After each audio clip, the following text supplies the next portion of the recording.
নবীউল্লাহ নবী, আমাদের হারুন সহ মহানগর অনেকে, আমাদের অঙ্গ সংগঠনেরও যারা এখনো জেলে আছে, বা এখন আমরা যারা অনেকেই মামলার রায় হয়ে গেছে, রায় হয়ে যাওয়ার পরে কোর্টে সারেন্ডার করার পরে তাদেরকে জেলে পাঠিয়ে দিতেছে।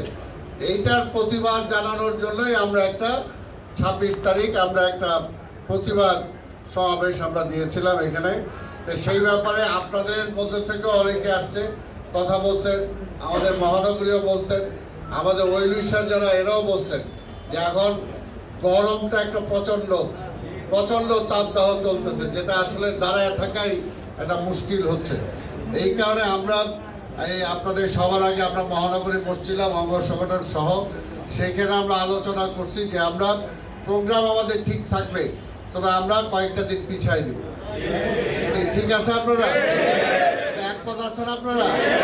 কারণ নাহলে এটা রিস্ক হয়ে যায়। কারণ ধরেন আমরা যদি 3টা না করে 4টাও যদি করি আপনাদের তো 2টার মধ্যেই আসতে হবে। তারপরে আবার দেখা গেল আমরা মিছিল করবো। মেইনলি আমাদের প্রোগ্রামটাই ছিল সমবেত হয়ে 2-1 জন বক্তব্য দেওয়ার পরে আমরা একটা মিছিল করব। মিছিল করলেও তো এটা একটা ইসের ব্যাপার, তাই না, গরমের। কাজেই এই প্রাকৃতিক কারণে আমরা এটা কয়েকটা দিন পিছিয়ে দিলাম।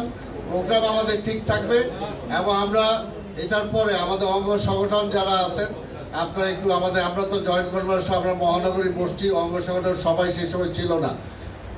অঙ্গ সংগঠন তোমরা একটু আসবা, আমরা নিচে আবার একটু কথা বলে নেব। এটা হলো আমাদের সিদ্ধান্ত। কি সিদ্ধান্তটা ঠিক আছে?